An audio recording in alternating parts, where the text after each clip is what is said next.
Bonjour.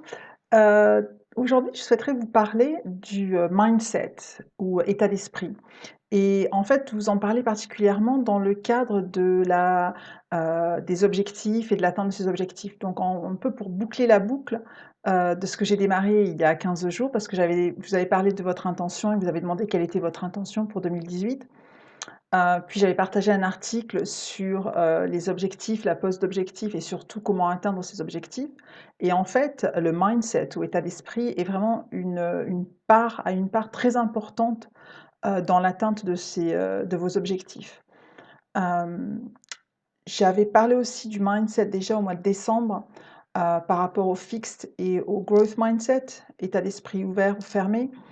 Et je vous invite à relire ou à lire cet article parce que, quand on le lit à travers le filtre justement des objectifs, ça c'est important et un growth mindset, si vous avez des ambitions, professionnelles, ça va vous porter et ça c'est ce qui va faire de vous que vous puissiez atteindre vos objectifs et que vous ayez le succès professionnel que vous souhaitez.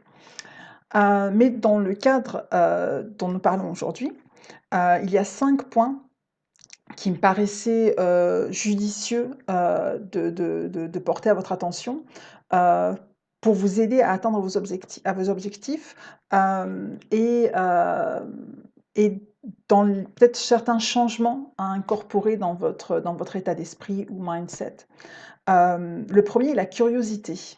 Alors la curiosité, c'est quelque chose qui va vous aider à atteindre vos objectifs parce que, en quelque sorte, tout d'un coup, les écoutilles sont ouvertes.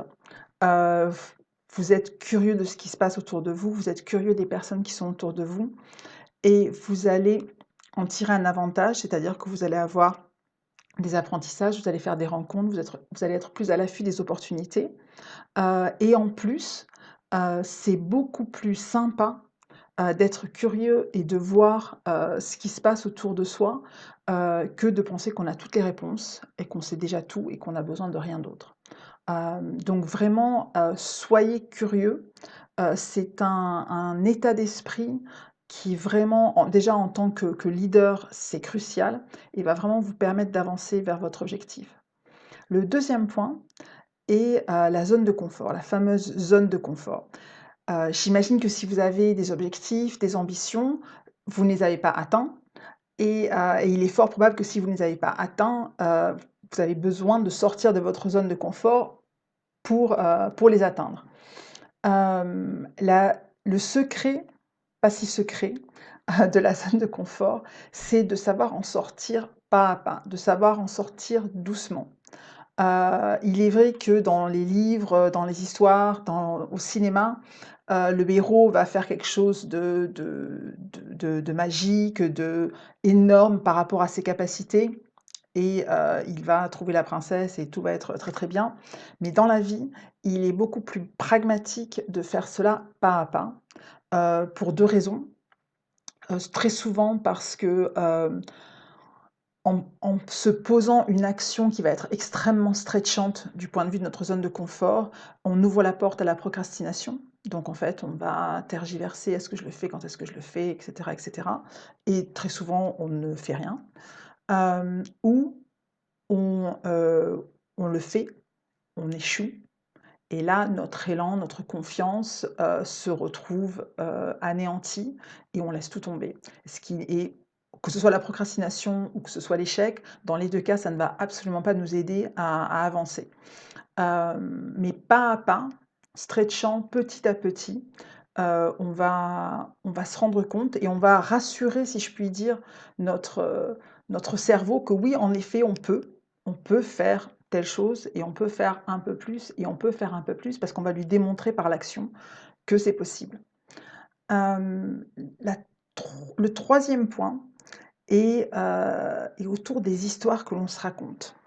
Alors les histoires que l'on se raconte, elles peuvent être extrêmement aidantes. Par exemple, moi je me raconte une histoire que, la prise de parole en public est quelque chose qui m'est extrêmement aisé, quel que soit le nombre de personnes. Donc vous pouvez me mettre au Stade de France, parler pendant 10-20 minutes, pas de problème, je le fais. C'est mon histoire, elle m'est très aidante, dans mon activité.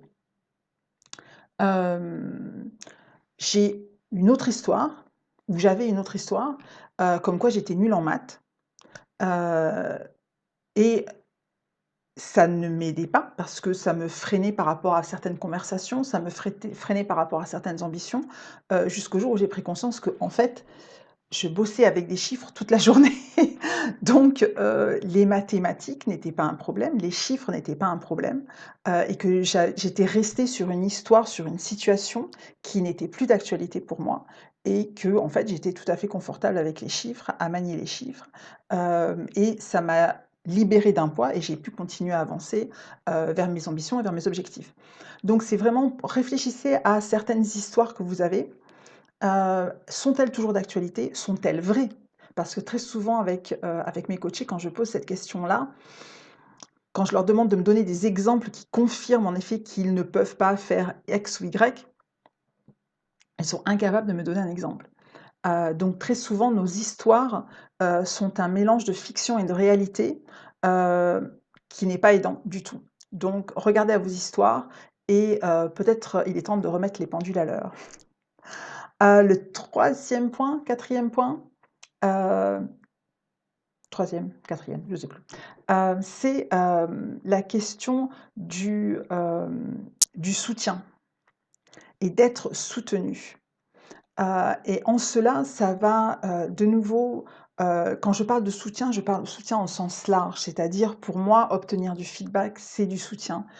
S'entourer de personnes qui sont positives par rapport à vos objectifs, c'est du soutien. Aller chercher des conseils auprès de personnes qui ont peut-être déjà fait ce que vous souhaitez faire, c'est du soutien. Je vous parlais des histoires, qu'on se raconte des fois. Si vous avez des croyances comme ça qui vous limitent, allez parler à un coach, c'est du soutien. Si vous êtes le type de personne qui travaille mieux entourée, qui travaille mieux dans l'échange, dans la collaboration, allez participer à un mastermind, c'est du soutien, ça va vous permettre d'avancer vers vos objectifs.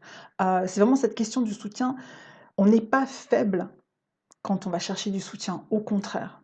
On est conscient de nos capacités et on veut s'améliorer. Donc vraiment, le soutien, ça va être très, très important et ça va, de nouveau, pareil, ça va confirmer, à votre cerveau que oui, ça avance, que oui, on est soutenu, oui, on peut le faire, il y a quelqu'un derrière moi qui m'aide, qui est là pour moi, donc je peux avancer. Et vraiment cette question du soutien, ne la négligez pas parce que c'est très, très important. Enfin, célébrez vos succès. Et ça, j'en avais déjà parlé pendant dans l'article sur les objectifs. Ne négligez pas de célébrer vos succès. Si, par exemple, vous avez comme objectif de parler à la conférence annuelle de votre entreprise au mois de septembre, le fait qu'aujourd'hui, on ait accepté votre demande et qu'on vous a dit que oui, en effet, tu as 20 minutes pour parler de tel et tel thème, célébrez cela. On a trop souvent tendance à avancer, à dire: «Ah, OK, bon alors maintenant qu'est-ce que je vais dire? Qu'est-ce que» oh! Prends un moment, célèbre ton succès, c'est super, tu voulais faire ça, on te donne l'opportunité. Prends un moment pour célébrer ça et ça, c'est vraiment, important parce que chaque célébration qu'on va avoir de nos succès va de nouveau nous donner confiance et aussi nous redonner de l'énergie, nous redonner de l'élan parce que c'est très souvent une course de fond, atteindre nos objectifs, donc on a besoin de ça. Hem, donc ce sont mes points de mindset, d'état d'esprit qui vont vous permettre d'avancer vers vos objectifs. Soyez curieux. Sortez de votre zone de confort pas à pas.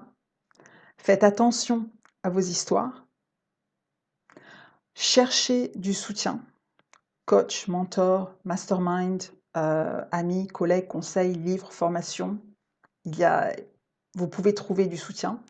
Hem et je vous souhaite beaucoup de succès dans l'atteinte de vos objectifs, j'en ai aucun doute. Je répète encore une fois, restez curieux, c'est vraiment important. Vous allez voir la différence que cela peut faire, dans votre bien-être même. C'est beaucoup plus sympa d'être curieux. Une curiosité saine, bien évidemment. Je vous invite aussi si, la question du mastermind, si la question d'être entouré, soutenu est quelque chose qui, vous parle, que vous dites que c'est peut-être pourvu, contactez-moi et puis, à la prochaine fois.